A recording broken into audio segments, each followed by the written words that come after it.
I'm Candace Harris from BoardGameGeek. I'm here with Hunter Shelburne from Steve Jackson Games, and we are taking a look at Deadly Doodles 2. Hunter, can you tell me about Deadly Doodles 2? Yeah. It's thanks for having me on. Well, Deadly Doodles 2 is the expansion to Deadly Doodles from our big hit from last year. It's a draw and draw game where you're drawing cards and drawing on the dungeon map itself and trying to collect loot, fight monsters, things like that. And then at the end of the game, whoever scored the most points there's a bunch of different scoring methods wins the game.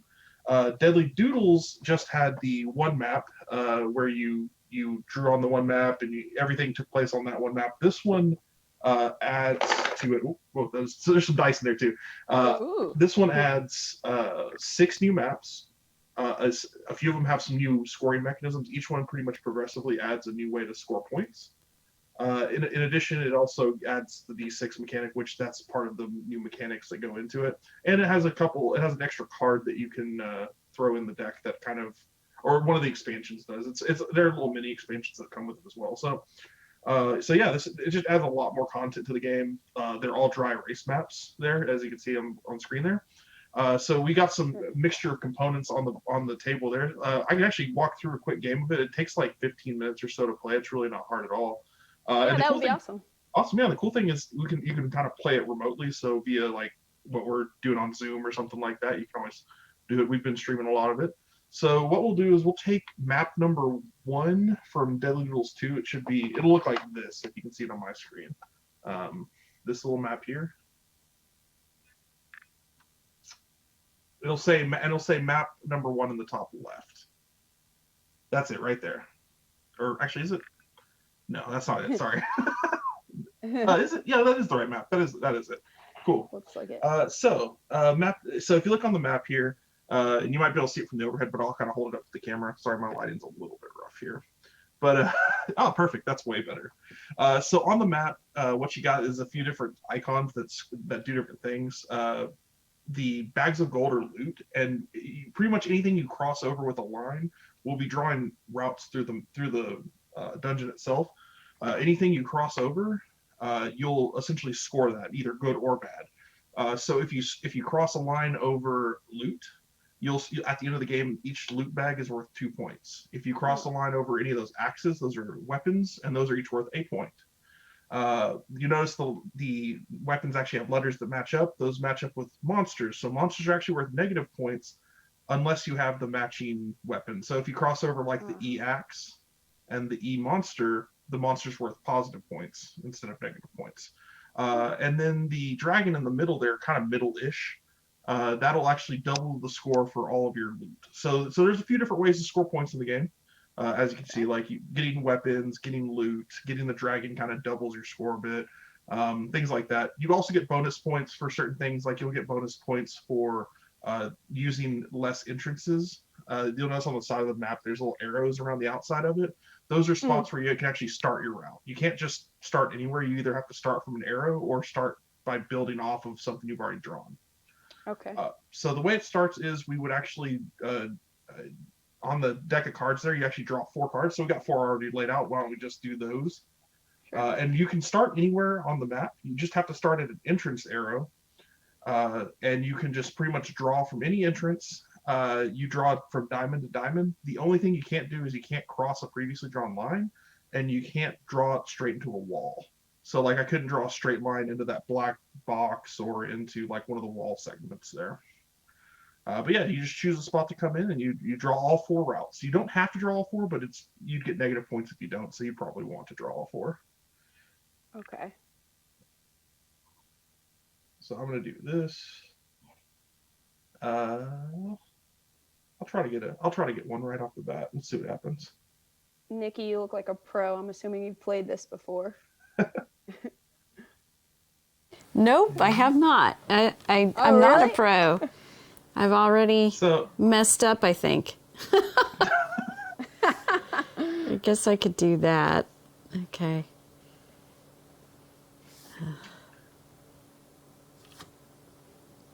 So that's actually, this actually is a good example. So right there, that little cross that you just drew, Yeah. that one, since one of the lines goes into the wall, you couldn't draw that one there. That's one of the restrictions on it. But you could draw that one as your starting line. That's the cool thing about being dry erase too, is that during your turn you can kind of think about it and just redraw it. It's pretty easy. And so you're always going to draw all 4 a path with all 4 cards? You're going to try to. Sometimes it's not possible, especially some of the harder maps, there might be the spaces may be a little tighter and you may have messed up earlier. If you have a problem and you can't draw one of the lines, you actually will mark it at the bottom. There's a spot where it just says for each unused card. And if you can't use a card, it's -2 points at the end of the game. Ooh. So yeah, it's not great to not use cards, but sometimes it just happens. And then she can't. It has to be a continuous path with these 4 cards, or she can start at different entrances. You can actually start at different entrances on the same turn if you want. You can branch off kind of however you want. The only restriction being not drawing into a wall or crossing yourself. And the other thing is, I guess, if you use another entrance, each of those extra entrances that you're not using is actually going to give you points at the end of the game. So right now you technically have 5 extra points since there's 6 total entrances, and you've only used one of them. But the more there's no penalty other than you just get less points at the end potentially. But usually you can kind of balance it out. You might be worth more. So yeah, we kind of ended up doing something similar here. So normally you keep them secret, but just so everyone can kind of see. We built from the same entrance, but did something a little bit different. So I would mark off the E weapon at the bottom. You could mark off the E weapon at the bottom as well.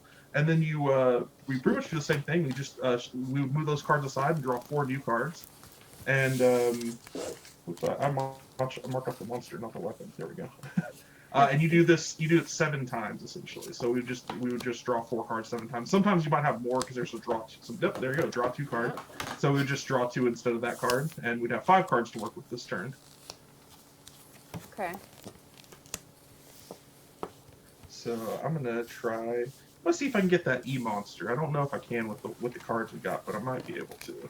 Yeah, I think I can get that. So I'm gonna start on another entrance here. So Hunter, how many different types of maps are included in the base game, and then did you say there are additional maps in the expansion? Yeah, so we have this is map 1 of 6 from the expansion. There's another map in the base game itself, and then we've also released a couple 2 different maps that were holiday specific on our website that you can just download, print, and play. So there's a Christmas map and a Valentine's Day map that we did. Nice. That focuses on different holiday stuff, which is I'm a big fan of that stuff. And then what happens with the die? So the die will get added on different maps. So Sam, this one's kind of our just a step up from the base game map. Mm-hmm. On map 2, it actually adds these. Sorry, my glare is really bad. But it adds these diamonds on the map itself. And on the diamonds, you'll roll a die you'll roll the d6 every round, and you'll mark off the diamonds, and however many are not marked off at the end of the game is how much each diamond is worth, essentially. So they're kind of an escalating additional points that you can get. On the maps 3 through 6, it adds different things like doors that will open and close on given turns. That's why it actually has the skull and the dragon on the map. Gotcha. You'll roll the skull and it'll close the skull doors, or it'll open the dragon doors. There's also cursed gems. That's one of the maps with cursed gems on it. There's a lot going on that one once you get to that level. But the cursed gems are cool too, because you get to choose which ones you want to curse and which ones you don't. And the cursed gems might be worth negative points, while the non-cursed gems will be worth more points. But you might get stuck where you have to curse something that you've already crossed. So that's got all sorts of stuff going on. It's got skull coins. Wild. Yeah, it's got a lot of stuff going on. It's a fun one. So I'm assuming you can just play this with as many people as you have maps for? Exactly, yeah. And since we put a few of them online, you can theoretically, like what we've been doing is I just tell people, hey, go print a map out, and we'll play on a certain time on a certain day. And we've had upwards of like 30 or 40 people during my streams just playing online, and we'll play on some of the harder maps. The Valentine's Day map is very difficult. Oh, really? if you want to check out a really hard map, it's very tight spaces, and you can get screwed up really fast and have to not be able to draw a route and start getting negative points that way. There's also a cool mechanic is occasionally a card will come up through the deck called a trap card. Okay. And when you get a trap card, everyone secretly puts an X on a square, and they can no longer go through that square. But at the end of the game, everyone compares their traps, and if someone else has crossed over that trap, they'll get negative points. We make Munchkin. That's a very Munchkin-y rule. It's a very take that kind of thing. Also, if Gotcha. you put the trap on the same square as someone else, you'll both get the trap will blow up. You'll both get negative points. So you got to watch out for that. That's And then great. dead ends we haven't gotten this game, but essentially dead ends are they cannot be built off of. Once you hit a dead end, you stop there. So you got to be really careful where you put those. Sometimes I've had streams where I just pull like 2 dead ends in the first draw, and I'm like, Yeah. have fun with that, guys. So here we go. And I believe we have some mini expansions that they just add some dice, like some alternate dice for people that like to collect D6 and stuff like that. But one of them adds a promo card where instead of being a trap, it's kind of like a boon. It's like an opposite thing. Gotcha. So if you don't want to and if you don't want to have a take that mechanism, you can always take the trap cards out. Which for streams sometimes I do that too. keep it a little nicer. Exactly. And this is truly an expansion. Like the deck of cards that you need to start drawing the lines are only in the base game. Yeah, you do need the cards themselves, and it has the dry erase markers in it. You can always add more dry erase markers if you want. But yeah, it includes the cards in the one map in the first game, and the second one's just stacked with new dry erase card maps. Essentially, you get a bunch of dry erase maps and a new D6 for it. Okay. It's almost double the size of the original box full of stuff. Wow. But yeah, just it's not a standalone on its own, but it's got a lot of content for Deadly Doodles. And is Deadly Doodles 2 currently available, and where can people get it? Yeah, it actually just came out the past week or so. You can find it at your local game stores. It should be in stock there. You can also get it at warehouse23.com, which is our web store. It's available right now, and I believe it's on. If you're viewing this through the BGG live, like the interface on the website, you can. I believe that it's linked there to shop now, as well. Awesome. And I know Nikki would have totally crushed it if we played a full game. Yeah, it was going pretty bad once I started the second route. I was gonna try to go for the dragon, and it wasn't gonna happen. If to get to this dragon, you have to get a dead end, and that just never happens for me. Oh, hey Hunter, so you guys have Car Wars coming out, right? Yes. Can you give us an update on that? Yeah, actually, we just sent some more stuff to print right now. It's with our factory at the moment. We keep adding additional things like the supplements and things like that were made alongside of it to make sure it gets the fulfillment.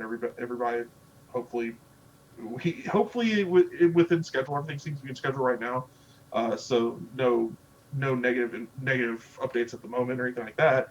But it's going really well. We got some great samples back in the cars. Our in-office artist Ben actually just put up some articles. They're not on our site yet, but they'll be up. They'll be going up over the course of the next couple weeks. He's a really professional miniature painter, which is fortunate to just have on our staff. So that's awesome. He's doing some how to paint the cars. Essentially, there's a lot of tutorials he's done for those that are going to be going up on our site. And hopefully, once we get our studio set back up, we'll be doing paint along streams and more gameplay footage in general. We want to build cars. We kind of got stuck right when the pandemic started. We were starting a big tournament where we got to play all these cars we had built, and some of the fans had built cars too. And we didn't get to resolve it, so I don't know who won yet. So I really want to get back to that. But it's a blast. Car Wars is going to be a lot of fun. I can't wait to have a copy in hand to show everybody. But the minis so far that we've gotten back have been great. And for those who don't know about Car Wars, can you just kind of give a brief? Yeah, absolutely. So Car Wars is a really classic game. One of Steve Jackson's, not the original game. The company got built with Ogre, and then Car Wars took us through pretty much the late '80s, early '90s. It's been around for a long time. This is Car Wars 6th edition. It's probably the biggest break with tradition, I'd say, while still being about the same thing. Generally, Car Wars is known as kind of this really, it's a gamer's game, a hardcore thing that takes hours to play. And this pretty much takes that and makes it playable within about an hour or so. That was our goal, is to make it a fun game where you're building cars and you're fighting it out within an hour. And it has really good minis. So you essentially choose a car, you build your car via our dashboards. so you can set the armor or the armor values on different sides, and then you can add to that with additional plating and things like that. You can customize with different weapons, and there's a lot of different cards that kind of indicate which weapons you're using, which dice you're rolling. And use a turning key, which kind of lets you do the turning, the movement, the turning. It also lets you ram other cars, and I really like that part, because when you actually ram the cars, it's kind of like it's more of a physics-based mechanism where you actually push the cars into each other. It's very rewarding. It's a lot of fun to do. Like bumper cars. Exactly. It's a blast. You're just building like Mad Max-esque cars and blowing each other up. It's just a lot of fun. Oh, that sounds awesome. Yeah. I can't wait to check it out. Absolutely. So how has it been for you and the Steve Jackson Games team working from home now with the pandemic and everything? Like, how has that changed you guys' flow? It's different, but it's not the worst, actually. I think everyone's kind of acclimated to it to a degree. Like we've been continuing doing our streaming. We have meetings every day, and kind of everyone's still checking in with everybody. A lot of people have actually acclimated so much that they're just going to be working from home now, even if once our offices open back up. So a lot, like our production studio, pretty much all of our artists and things like that, they're pretty much moving to work from home on a more permanent basis. Yeah. And they've gracefully giving me the office so we can make a studio out of it. So we're going to be working on making that into a streaming area, which would be a nice upgrade for what we were doing before. Because I'm a social beast. I want to be in the office. They don't mind working from home, so that's not as big a deal for them. For me, I'm really looking forward to seeing people again in a general sense. Yeah, me too. But it's not too bad. I get to see everyone in the morning whenever we have our meetings, and throughout the day, occasionally just checking in with people. So yeah, it seems to be going pretty well. Yeah, and it's awesome that Deadly Doodles is such a live stream friendly game. Yeah, it's been a blast finding. It's always interesting finding like new ways to do different games online, because that's kind of where we're at right now. We don't have a ton of digital content, so it's more like finding ways of playing Munchkin with people via like Zoom and things like that, which we released some rules for that. Or doing solo games. We actually released rules to do solo versions of Illuminati 2nd edition. Cool. So people have been playing that and kind of telling us how that's going. And we had Z-Shot, which was like a zombie killing dice game, similar to Zombie Dice, but a little bit different mechanics to it. Gotcha. And one of our MIB coordinator made a playmat, so you can actually do it solo with a bunch of players with one set of dice. They all just have to have a score pack for it, essentially. So it's a lot easier to do. It's an interesting challenge, but it's been a lot of fun too. Nice. And I mean, we have a couple more minutes. Is there anything else you wanted to mention or bring up, either related to Deadly Doodles 2, Munchkin, or anything else you guys have going on? Sure, yeah. So, first off, thank you guys for having me on here. We got Car Wars obviously coming out. There's Munchkin Tales. Just hit if you're a fan of Munchkin. Also look for more. We have the Munchkin Warhammer 40,000 and Age of Sigmar series that are continuing. We got more stuff planned for that. Those have been extremely popular. We appreciate everybody who's checking this. Obviously, our Munchkin's been a lot of fun having those licenses to work with. So we really appreciate everyone checking that stuff out.